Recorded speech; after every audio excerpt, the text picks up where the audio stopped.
Corona काल में हर दिन कई ऐसे मामले आते हैं जो दिल को दहला देते हैं। कुछ ऐसा ही मामला बिहार के भागलपुर से आया, जहां एक महिला के पति को न सिर्फ अस्पताल प्रशासन ने मरने के लिए छोड़ दिया, बल्कि इलाज के नाम पर दुपट्टा खींचने जैसी घटिया हरकत की गई। दरअसल पीड़ित महिला रुचि रोशन का परिवार होली के समय नोएडा से भागलपुर आया था, जिसके बाद 9 अप्रैल को महिला के पति की तबीयत खराब हुई तो भागलपुर में ही उन्होंने कोरोना का टेस्ट करवाया और फिर महिला ने अपने पति को इलाज के लिए भागलपुर के एक निजी नर्सिंग होम ग्लोकल अस्पताल में भर्ती कराया।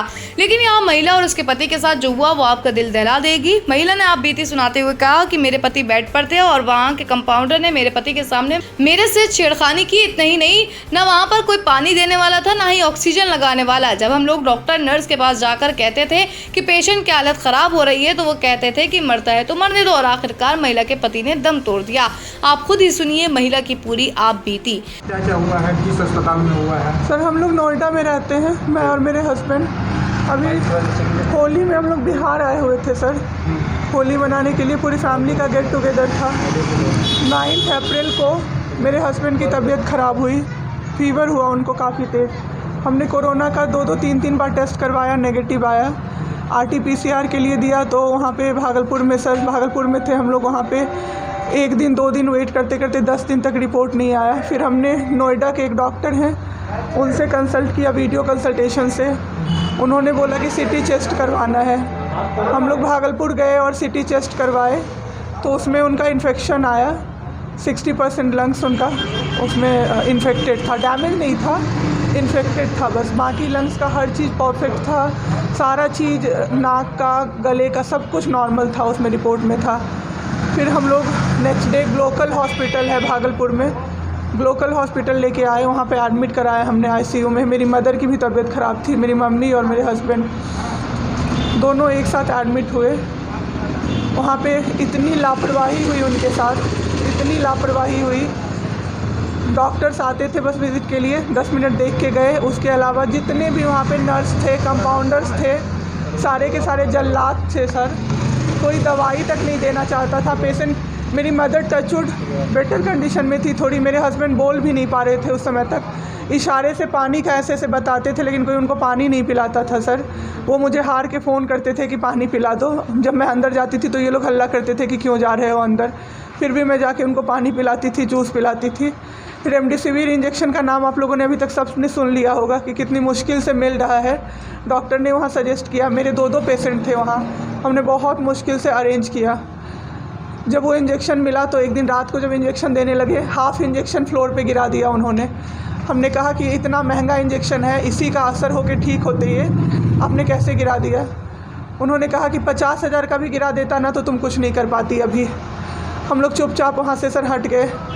थोड़ी देर बाद वहाँ पे मेरे हस्बैंड को मैंने देखा कि उन्होंने 2-3 बार पॉटी किया था, यूरिन पास किया था, कोई क्लीन करने नहीं आ रहा था सर। 6 घंटे से वो उसी गंदगी पे पड़े हुए थे। उन्होंने मुझे फिर फ़ोन किया, बस फ़ोन कर पाते थे सर, बोल भी नहीं, बस मिस्ड कॉल आती थी, मैं समझ जाती थी कि कुछ परेशानी है उनको। जब मैं गई तो मैंने देखा पूरे गंदे बेड पे मेरे हस्बैंड 6 फीट 2 इंच के सर, पूरे गंदे पे वो सोए हुए थे सर। मैंने ज़बरदस्ती सबको बुलाया। एक आदमी था ज्योति कुमार करके, ज्योति कुमार, सब लोग ध्यान से इसको कवर कीजिए। ज्योति कुमार एक कंपाउंडर था वहाँ पे, Glocal hospital Bhagalpur. Jyoti Kumar compounder है वहाँ का, मतलब जो अटेंडेंट सब होते हैं ना वो है, लड़की नहीं है, लड़का है ज्योति कुमार। उसको मैंने रिक्वेस्ट किया कि भैया प्लीज़ आप मेरे हस्बैंड की मदद कर दीजिए, रात में ये लोग रुकने नहीं दे रहे हैं मुझे अपने पास, इनके पास। उसने बोला ठीक है ज़रूर मदद करूँगा, ये कह के, और मैं अपने हस्बैंड से बात करने लगी, इशारे से ही वो बात कर रहे थे, मैं बोल रही थी। अचानक से मेरा दुपट्टा खिंचाया बहुत ज़ोर से। मैंने सोचा क्या हो रहा है, जब मैंने पीछे मुड़ी तो मेरे कमर पे उस आदमी का हाथ था और मेरा दुपट्टा वो ज्योति कुमार खींच रहा था। मेरी माँ पीछे से चिल्लाई, मेरे हस्बैंड ऐसे ऐसे होने लगे, पूरा पसीना उनको चल गया, कुछ बोल नहीं पा रहे थे वो। जब हम लोग ठीक थे ना, मैं बाहर निकलती थी ना, कोई मुझे ऐसे देखता था ना नॉर्मली ही तो कहते थे आँख निकाल लूँगा, क्या सोच के इसको देख रहे हो। और मेरे हस्बैंड उस दिन बेड पे पड़े हुए देखते रहे कि मेरी वाइफ का कोई दुपट्टा खींच रहा है। और जब मैंने उस आदमी को देखा ना तो वो मुस्कुरा रहा था। मैंने ऐसे दुपट्टा खींचा और मैं कुछ नहीं बोल पाई, डर से कि मेरे हस्बैंड यहाँ पे है, मेरी माँ यहाँ पे है, ये लोग कुछ कर देगा, इस डर से मैं कुछ नहीं बाहर निकली। मैं बाहर निकल के मैं दम से बैठ गई। वो आदमी मेरे पास फिर आया, मुस्कुरा के बोला मैं ध्यान रखूँगा। मैंने बोला ठीक है भैया आप ध्यान रखना। मैंने कुछ नहीं बोला उसको, कुछ भी नहीं। 2-3 दिन बाद ऐसे ही कोई सुविधा नहीं, कुछ नहीं। मेरे हस्बैंड की तबीयत उस दिन से बिगड़ी जब रात के 2 बजे में मेरी मदर के बगल वाले बेड पे एक अंकल, मास्क उनका हट गया था और वो अंकल चिल्ला के नर्स को बुला रहे थे और मेरी मम्मी चिल्ला रही थी जल्दी आइए ये मर जाएंगे, जल्दी आइए ये मर जाएंगे। कोई नहीं आया और अंकल ने दम तोड़ दिया। ऐसे 3-4 लोग उस 2-3 दिन के अंदर दम तोड़े हैं बिना केयर के, बिना नर्स के आए। सारी नर्स टेबल कुर्सी लगा के सो जाती थी, कहती थी पागल हो गए हैं हम ही, अब मर जाएंगे इस कोरोना के चक्कर में, अब तो क्यों जॉब कर रहे हो, छोड़ दो, आपकी जगह कोई और आ जाएगा।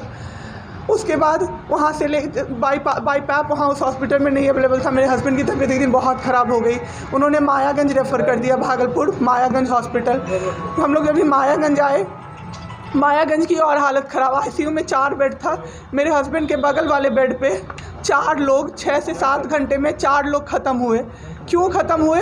वो नर्स को बुला रहे थे, सिस्टर आ जाओ, दिक्कत हो रही है, और सिस्टर नहीं आती थी। एक अंकल तो बुलाते बुलाते उलट के गिर गए, पूरा सर फूट गया, ब्लड और मर गए वो अंकल वहीं पे। इतना मेरे हस्बैंड डर गए। शाम होते होते मेरे हस्बैंड की तबीयत अचानक से ख़राब होने लगी, पूरा ये सब ड्राई हो गया, एक लेयर वाइट कलर का जम गया उनके ऊपर, बहुत ज़्यादा तबीयत ख़राब हो गई। हम लोगों को समझ में नहीं आ रहा था कि हो क्या रहा था। अचानक से मेरे दिमाग में आया ना, डॉक्टर को कम से कम 5-6 बार मेरी बहन बुलाने गई है, क्योंकि कोई डॉक्टर था ही नहीं ड्यूटी। कब हुई आपके हस्बैंड की डेथ में?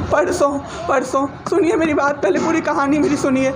मेरी बहन 5 बार 6 बार गई है बुलाने डॉक्टर को मायागंज में, तो डॉक्टर क्या कह रहे हैं, यार रात में भी सोने नहीं दोगे। जब हमने देखा जाके सर, तो लाइट ऑफ, इमरजेंसी के नाइट डॉक्टर्स का लाइट ऑफ, और सब नीचे बिछा के मूवी देख रहे हैं और सो रहे हैं, और दरवाज़ा तक नहीं खोला सर। मेरे हस्बैंड की ऐसी हालत हुई, जब मेरी दीदी बहुत जाके चिल्लाई तब एक डॉक्टर आए वहाँ से, तो उन्होंने देखा क्या कि मास्क, उन्होंने ऐसे मास्क लगा होता है ना, उसमें एक ऑक्सीजन सप्लाई का पाइप होता है ना, वो पाइप ही नहीं लगाया था सर, बस मास्क लगा के छोड़ दिया था, ऑक्सीजन सप्लाई आ ही नहीं रहा था। जब बहुत कम हो गया तब वो डॉक्टर आए और पाइप लगाया, मेरे हस्बैंड तुरंत में ज़िंदा हो गए। उसी दिन से उनके दिमाग में वो ऑक्सीजन की किल्लत का डर बैठ गया सर। बहुत 7 घंटे बिना ऑक्सीजन के रहे सर, लड़ते रहे। फिर उस दिन इतना वो डर गए, वो बोले नहीं अब हमको कहीं बाहर लेके चलो। दिल्ली में सर हमने बेड का किया, बहुत पता नहीं था, दिल्ली में कहीं भी जगह नहीं था। हम पटना आए, राजेश्वर हॉस्पिटल में सर पटना आए। यहाँ पे इन्होंने कहा आईसीयू में अटेंडेंट नहीं अलाउड हैं, नहीं जाओगे आप। मेरे हस्बैंड रोने लगे कि मेरी वाइफ को बस भेज दो, वो रहेगी तो मैं ठीक हो जाऊँगा। इन लोगों ने नहीं अलाउ किया सर। मैंने देखा एम्बुलेंस से हम लोग भागलपुर से पटना आए थे राजेश्वर, रास्ते में उनको 3 बार पॉटी हुई थी सर। उसी गंदे बेड पे उनको 4-5 घंटे राजेश्वर में सुलाया रहा। मैं 10 बार जाके बोली बाहर से कि सर प्लीज़ बेड क्लीन कर दीजिए, वो हम लोग देख लेंगे ना। एक डॉक्टर निकले, मैंने बोला, वो मेरे हस्बैंड अंदर से ना बोल नहीं पा रहे थे ना, अंदर से ऐसे कर रहे थे, बुला रहे थे सबको। मैंने कहा सर वो बुला रहे हैं किसी को बाहर से, तो एक डॉक्टर मुझे कहता है अरे छोड़िए ना, वो छोड़ा तो ऐसे ही बौखला रहा है जब से आया है।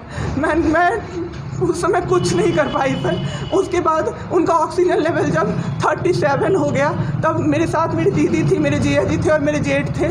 तब मैंने अपने जीजा जी को बोला कि अब मेरे से नहीं रहा होगा, मुझे किसी तरह से अंदर भिजवाइए। तब उन्होंने ज़बरदस्ती मुझे अंदर भेजा और 37 से 74 मैंने कर दिया 10 मिनट में। मेरे बाबू का ऑक्सीजन लेवल मैंने बढ़ा दिया।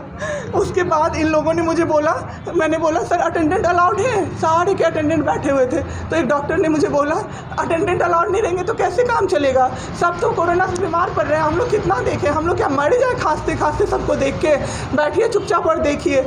15 दिन तक सर एक टेबल पे एक लगातार मैं बैठी हूँ। आज 1 महीना पे मैंने ब्रश किया है सर, 1 महीने पे ब्रश किया है मैंने। बाबू को बहुत ठीक कर दिया, इतना स्ट्रॉ लगा के सर, मास्क के अंदर से स्ट्रॉ लगा के बाबू को मैंने जूस, दाल, रोटी सब कुछ पिलाया सर। इतने ठीक हो गए ना कि जो डॉक्टर फर्स्ट डे बोला था ये बचेगा नहीं, वो डॉक्टर सर 3-4 दिन बाद कहता है टचवुड क्या कर दिया आपने इनके साथ, ये तो एकदम ठीक हो गए, गजब का फाइट दिया आप दोनों ने मिल के।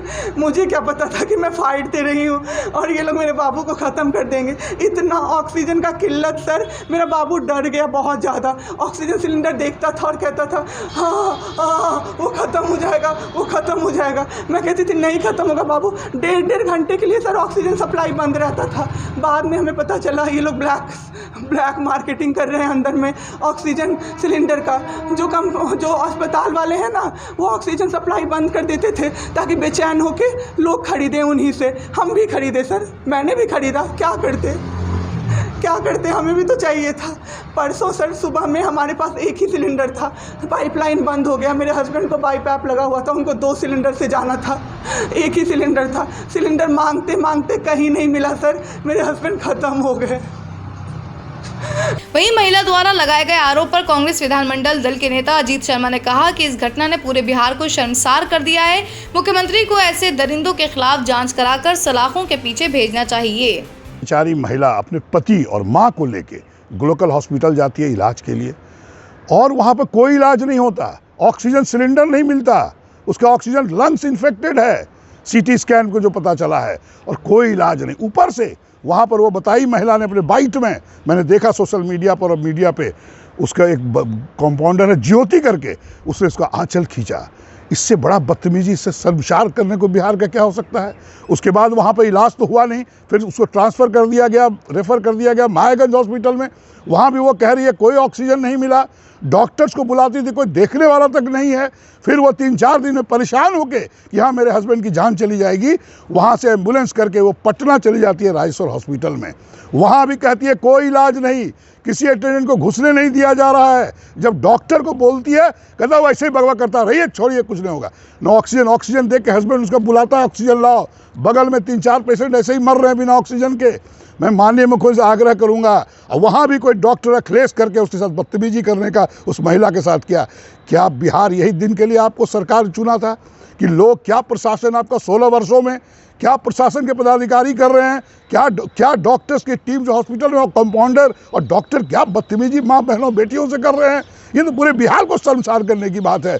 इसको जांच करा के पूरी कड़ैती से कार्रवाई करिए और इस दरिंदों को सलाखों के पीछे भेजने का काम करिए।